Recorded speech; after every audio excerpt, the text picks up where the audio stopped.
Right, Thursday afternoon, 5:45 p.m. UK time. Chelsea take the trip to Poland to take on Legia Warsaw, the most successful team domestically in Polish football history. Did you know that? I didn't know that. You give me so much interesting information. I cannot even believe it. People are calling me left, right, and centre. They're so excited about Legia Warsaw. This is ridiculous.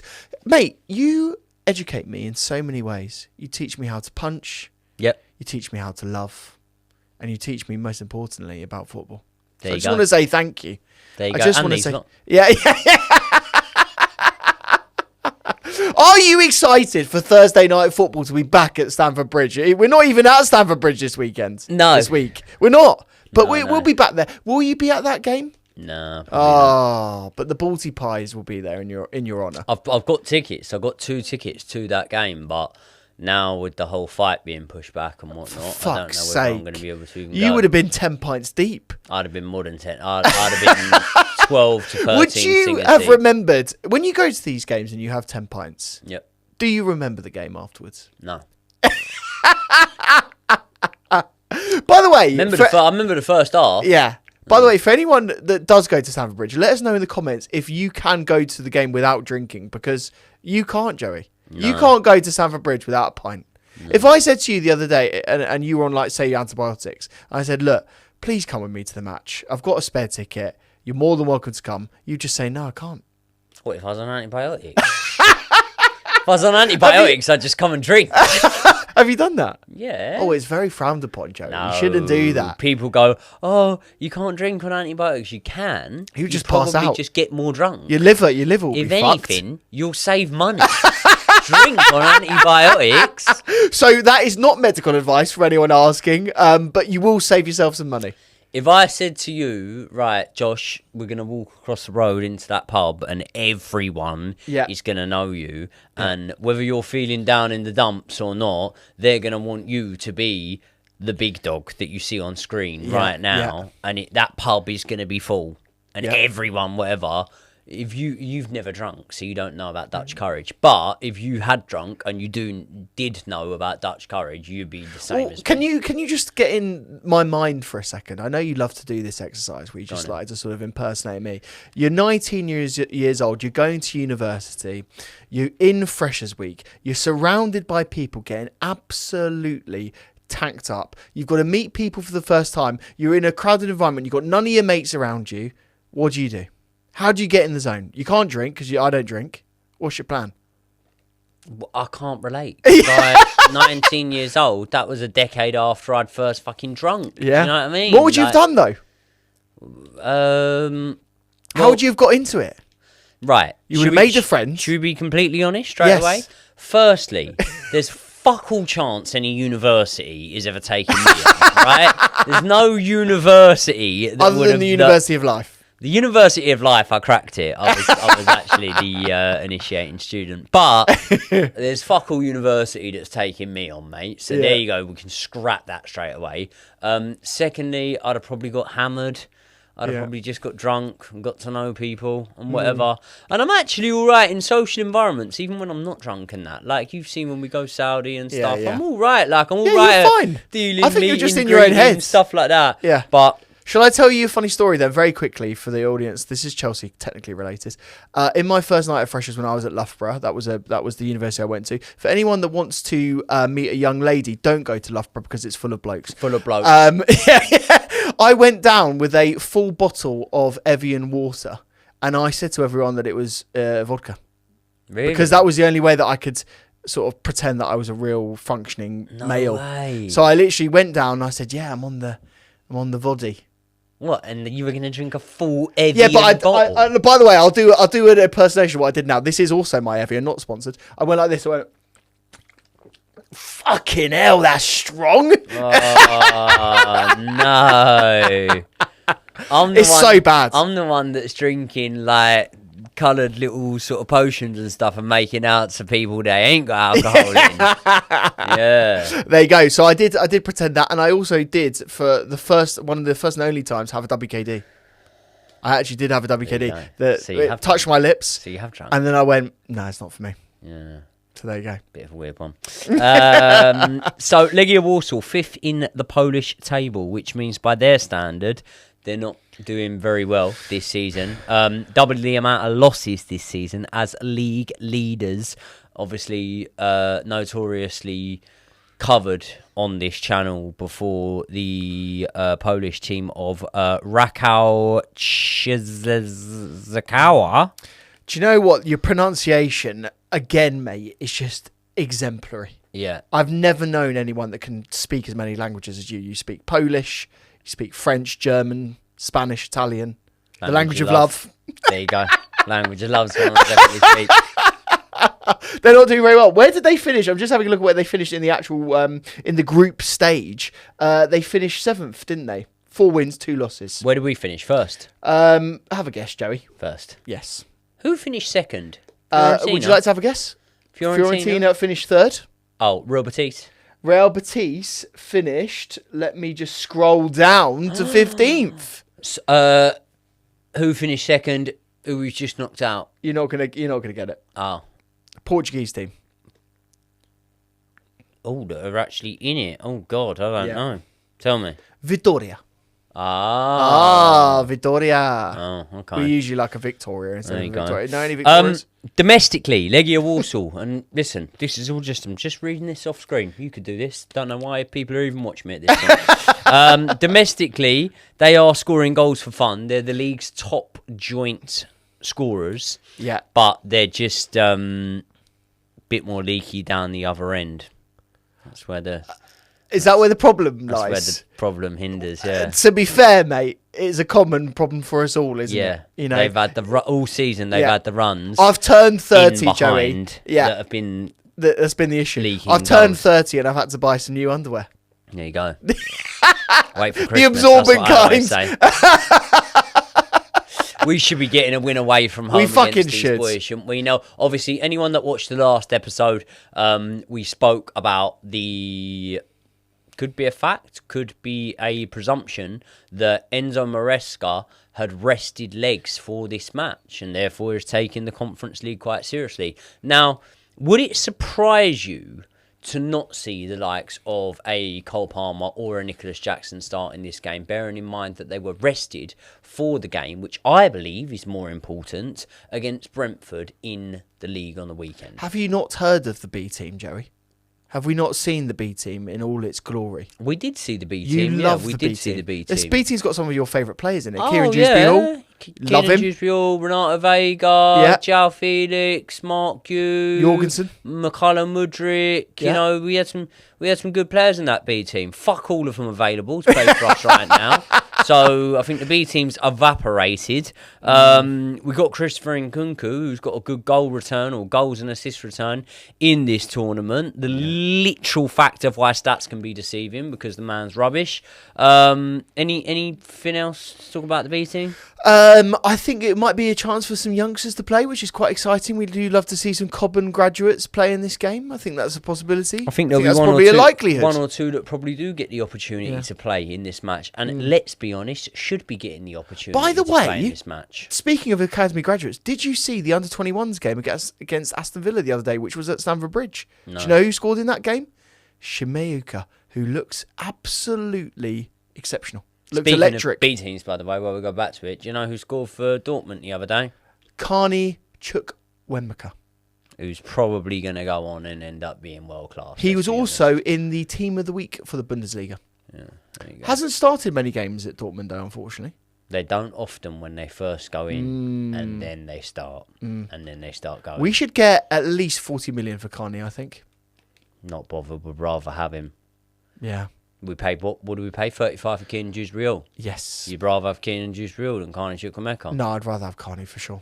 And by the way, injury record though. Going back to when we look at Keenan Dewsbury-Hall, he was playing further back than Enzo Fernandez against Brentford. We've literally seen one good thing come from Keenan Dewsbury-Hall when he turned into prime Lionel Messi in the Conference League. Yeah. Right. Yeah. You pay him further back. He's a DM though, isn't he? He should. Keenan Dewsbury-Hall. Dewsbury-Hall. He should be. He played as a DM for Leicester. You're off your nut. He's not a 10. And he didn't play as a DM for Leicester. He's not a 10, He didn't play as a DM for Leicester. He played as an 8. Well, that's not a DM then. He should be further back. Mate, Ndidi and Pereira played as DMs and he was for the Leicester, one further forwards. And he was the one furthest forward. I did my research research extensively into Leicester last season. He's not a number 10 though, is he? He's not a number that should be on a football pitch. Yeah, fair enough. Chelsea Football Club. There you go. But he'll probably start in this match. Should we get into starting lineups? Please. For this match? Because we have agreed on a starting lineup. You can see on screen now, very handsome goalkeeper, Philip Jorgensen. He will be coming in place of Robert Sanchez. Now, we have gone with the back line. Now, obviously, we all know with a Chelsea starting lineup these days, it isn't exactly how it looks on paper as to how it transpires in average positions on the pitch, but we will just field it for the sake of the graphic with the back line reading a Changpong as the right back, Tosin Adarabioyo, Badia Shil, Kukurea as the left back. Now, Kukurea for me will be the man that drifts forward. I was about to say it ends up joining in with Enzo and Reece James, the two midfielders. More than likely what Kukurea ends up doing is joining somewhere inside or outside, depending on what he does, with Tyrick George, who's starting on the left wing for me. Palmer through the middle and Madueke on the right wing, with Pedro Neto playing through the middle as the false 9, as the centre forward, whatever you want to call it. To be honest, Josh, any way for me to not put Nkunku in this lineup was my sort of chain of thought with that one there. Am I being harsh? Are there going to be people that are going to come for me in the comment section below and tell me what a hater I am against Nkunku? He was the best player in the B team that we saw all season in the Conference League, wasn't he? No. He was exceptional for the B team. No. Like the footwork, the goals, the assists. No, seriously. Do you want to get? Because I've been at tell me. Conference League matches Who's or something like that. There's been multiple players that have played in the Conference League that have been better than him. Mark Yu? Mark Yu, I would argue, yeah. I mean, the goals, he's scored more goals than him, hasn't he, in the Conference League? Who else? Mark Yu, I'd give you that's been better than him. Tosin Adarabioyo, I believe, has been better than Nkunku in the Conference League. You might go with Jorgensen. I think I'm actually trying to be realistic here, by the way. So when I say, like, you know, been better than him, I'll give you one straight away, and you'll absolutely cheese your pants. I know who you're going to say. Mykhailo Mudryk. Mykhailo Mudryk, way better. Was way better than Nkunku in the Conference League from what he played this season. Oh, to be honest with you, better player. Right, people, I just want to quickly take this opportunity to tell you about new partners of the channel, Squawka. When you're in the YouTube industry like I am, there is a certain type of service that you could very much do with having on your side, and that is the service that stops you making blunders. And when I'm preparing for some of my videos, I use the website Squawka to use the player comparison matrix, and that helps me get a better understanding of comparing the players that I'm talking about. For example, a lot of you guys know that for every Chelsea game, I put out my preferred starting lineup, and I do look into the underlying numbers of the players I'm picking and the players that I'm comparing, and that's where Squawka comes in. They offer the best player comparison matrix on the internet. The website is so efficient and so easy that even I can use it. For example, when I'm picking from Chelsea's 30 to 40 odd wingers that we've got at the club, I can very easily jump onto Squawka and see how their stats compare. But you don't need to be a YouTuber to need to use Squawka. You could use it for your bets when you're betting on first goal scorer and things like that. It could give you a better indication.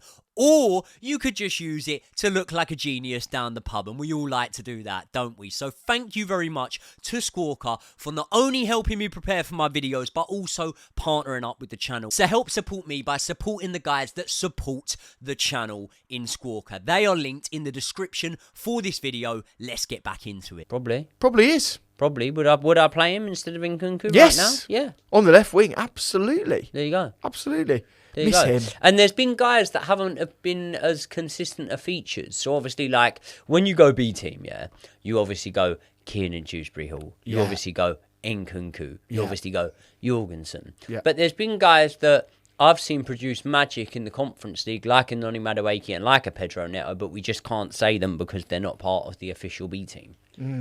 But there's been loads of players that have been better than Nkunku in the Conference League. Yeah. So let's bench him then. Let's put him where he belongs. Let's put him in a position that he actually wants to be playing, Joey. Because it's all about Christopher Nkunku. It's all about fitting him into the system. The position that Christopher Nkunku really wants to be playing is not at Chelsea. So let's play him there. He's had the opportunity to play every position now, and he's just looked... He's been shit at all of them. Mate, this is the thing. It's not even... And I don't want to go on a complete tirade against Nkunku here because we've done it in the last video, but it's not even about he's been shitting in all of them. It's not even about that. He actually had a moment yesterday where he actually, for once, committed to a header, won it, and released us on a counter-attack, right? And I showed... by the way, the ball got cut out straight away. We didn't end up going on to score or anything like that. But it showed on Sunday when he did that against Brentford that it's like, if you put your body on the line, if you're willing to do that at times, you can actually contribute towards fundamental moments in matches. But he's just not up for doing that. He's not up for putting his body on the line. He's not up for chasing a ball down. So for me, if Mark Yu was fit and available right now, he'd be getting every single minute available, every single second available over a Christopher Nkunku for me. And how mad is that for a player that we signed from the Bundesliga that scored the amount of goals that he did, that we waited on coming in for not only one season because he was a pre-signing, for basically 2 seasons because he spent the whole season injured, again, not his fault. How mad is it that he finally comes in and we think, oh, Nkunku, it's going to be brilliant. He has been shit. But this is the problem. He's been one of the worst Chelsea signings we've ever signed. But this is the problem with mentality of players. And we are seeing this with various signings that the board have made. And what they're not doing and what the spreadsheets never show, because ultimately that's what they're doing. They're looking at the fucking spreadsheets. What they never show is the mentality of the player. And this is what is the biggest problem with the trading model that we have. What it never allows you to do is have players, build them up and have them as club legends, because really all they are is mercenaries. Nkunku is absolutely the definition of a mercenary for us because he doesn't play and he doesn't care about the club. And the moment that he comes back, Enzo Maresca goes to him, don't really know where you fit into the system, and you're definitely not getting in over Cole Palmer. And if you want to get in over Cole Palmer, you need to prove yourself in the Conference League. And he doesn't really care that much, doesn't really want to prove himself. But this goes back, ultimately, you can blame the board, you can blame Maresca, but it goes back to the mentality of that guy. How many players have we seen at Chelsea that have been bench players that have had to work their way into the team? And when they do that, they become really well-loved, appreciated players and fit in and actually do that. And ultimately, I do think it's a bit of a bygone era where players would used to do that all the time. Do you think that the factor that we were winning silverware plays a part in that? Like, do you think, say, for example, if you are, I don't know, let's say, if you're an Alex, for example, and 9 out of 10 times you're not getting in there ahead of Tim Cahill. Legend Tim Cahill. Ahead of Gary Cahill, right? 9 out of 10 times you're not getting in there ahead of Gary Cahill. Yeah. And if JT's fitness is good, you're not getting in there ahead of him, right? So if you're an Alex, for example, do you think the fact that come the end of every single season, you are still going to accumulate enough appearances that will result in you getting a winner's medal could be a Europa League, it could be a Champions League, it could be an FA Cup, it could be a Premier League, a League Cup, whatever. Do you think that gives those players more incentivization? Because I'm going to look at it, right, and I'm going to go, do you know what one of the most... it's really weird, it's really, really weird, because one significant memory can almost give you the Mandela effect in a way of like how a certain team was and what a certain team was, right? Now, that night in Lisbon was perfect and we turned up and we were perfect.